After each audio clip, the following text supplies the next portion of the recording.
అడగండి లావణ్య గారు, నేను మళ్ళీ ప్రూఫ్తో వస్తాను. మీరు అడిగిన ప్రతిసారి నేను ప్రూఫ్తోనే వస్తున్నాను. సో ఇక్కడ కంటిన్యూ చేస్తాను. క్రమంగా నాకు తెలిసిన విషయం ఏమనగా, అతను ఇంకా వేరే అమ్మాయిలతో సెక్స్ వీడియో కాల్స్ మాట్లాడుతూ దాన్ని రికార్డ్ చేసేవాడు. ఇది కూడా అండర్లైన్ చేసుకోండి, ఇది గుర్తుపెట్టుకో, మళ్ళీ మాట్లాడదాం. Sex video calls Mastan Sai అని ఆరోపణ సార్, బట్ట కాల్చి మొహం మీద ఏడివే లిటరల్లీ. ఇది పోలీస్ స్టేషన్లో ఇచ్చిన కంప్లైంట్. తర్వాత ఏమీ లేదు, ఈవిడే చెప్పింది కదా.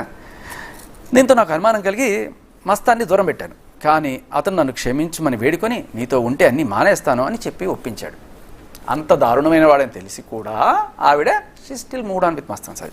ఇది జరిగిన నెల రోజుల తర్వాత మస్తాన్ రావు అప్పటికే పెళ్లి జరిగింది అనే విషయం నాకు తెలిసింది. అప్పుడు తర్వాత పెళ్లి జరిగిందని తెలిసిందంట.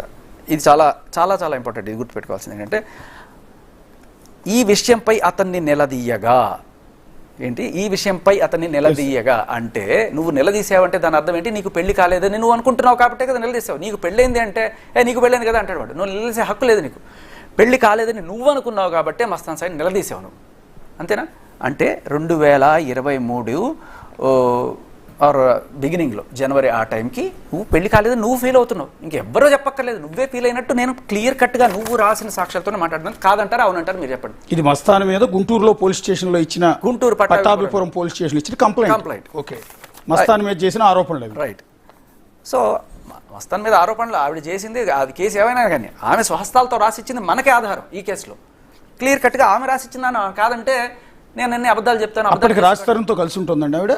కలిసి ఉంటాడు అంటే విడిపోయి రాస్తాను నేను చెప్తున్నాడు, విడిపోయాడని చెప్తున్నాడు. బట్ ఈమెం చెప్తోంది ఇక్కడ ఒక మాట, ఇక్కడ దాని చెప్పిన ప్రకారం ఏంటి అంటే, వీడికి పెళ్ళి అనేది లేదు, ఎఫ్ఐఆర్ ఉంది. ఎఫ్ఐఆర్లో ఉన్నప్పుడు ఇంకో వాళ్ళతో కూడా ఉంటుంది అనేది కదా ఆవిడ లెక్క ప్రకారం. ఆవిడ లెక్క ప్రకారం కలిసి ఉందామని చెప్తుంది ఇప్పటిదాకా. అంటే ఏంటి, రాస్తాడుతో ఉంటూ నువ్వు ఇంకొకరితో ఉన్నావా? ఇలా ఉంటే సమాజం హర్షించదు. చట్ట ప్రకారం నీ మీద ఏం చర్యలు తీసుకోలేరు. కాకపోతే ఎందుకంటే ఇందాక చెప్పే కదా చట్టం ఎట్లా ఉందో. సో ఇది జరిగిన నెల రోజులకి మస్తాన్ సార్ నిలదీసిన తర్వాత, అయితే ఇప్పుడు సపరేట్ అయిపోయాము, ఎవరికి వారు వేరుగా ఉంటున్నాం, విడాకులకు కూడా తీసుకుంటున్నాము అని చెప్పాట. ఓకే, కొత్త జీవితం నాతో ఆరంభించాలి అనుకుంటున్నాను కూడా చెప్పాడు. సో అది కూడా ఓకే అయిపోయింది. ఇదిలో ఉండగా ఒకరోజు మస్తాన్ రావు తన చెల్లి పెళ్ళి పలానా డేట్న 23వ తేదీ గుంటూరులో జరుగుతుంది అని చెప్పి వచ్చి శుభలేఖ ఇచ్చాడు. నన్ను రమ్మని అడిగాడు. ఆ రోజున నేను గుంటూరు వెళ్ళాను. సో 22వ తేదీ ముందుగానే వెళ్ళిపోయింది. 22 నుంచి 31 దాకా గుంటూరులో రాయల్ లాడ్జ్లో ఉన్నారు. ఒకటే రూమ్లో ఇద్దరు ఉన్నారు. ఓకే, ఆ లాడ్జ్లో ఉండి కొట్టుకున్నారు, తిట్టుకున్నారు, డ్రగ్స్ లేకపోతే మందు ఏదో అయింది, మొత్తం అయింది. కరెక్ట్గా లాస్ట్ డేన వీళ్ళిద్దరూ కొట్టుకున్నారు. అది కొట్టుకోవడం అంటే ఈ అమ్మాయికి బేసికల్లీ బూతులు తిట్టే అలవాటు, మామూలుగా అమ్మని నాన్నని తిడుతుంది అనమాట. ఓకే, అది కూడా మామూలుగా కాదు, అది కూడా నాకు ప్రూఫ్ ఉంది క్లియర్ కట్గా. అది ఎంత దారుణమైన బూతులు తిడుతుంది అంటే ఇంకా భరించలేక, ఇప్పుడు రాస్తాను అనుకోండి, ఎంత తిట్టినా కూడా ఎందుకులే నా కెరీర్ పాడవుతుంది, నాకు భయం అని చెప్పి చేస్తాడు. రాత్రికి తెలిసి ఏం జరుగుతుందో వెంటనే డైల్ తెలంగాణ 100 పోలీసు, తర్వాత బయటికి వెళ్ళి బట్టలు చింపుకోవడం, నన్ను అన్యాయం చేస్తాడని చెప్పి ఈ డ్రామా అంతా క్రియేట్ చేసేసి ఎవడైనా భయభ్రాంతులకు గురైపోవాల్సిందే. సో ఈ మస్తాన్ సాయి కూడా చూశాడు కానీ ఐఎమ్ నాట్ ఎట్ హామీ, ఐఎమ్ టైగర్ అని చెప్పి గట్టిగా 4 దెబ్బలు వేసాడు. దెబ్బలు వేసిన తర్వాత నన్నే కొడతావా, ఇప్పుడు కావాల్సిన సాక్ష్యాలు కూడా ఉన్నాయి, ఏదో దెబ్బలు రక్తాలు చెడు కొట్టుకున్నారు.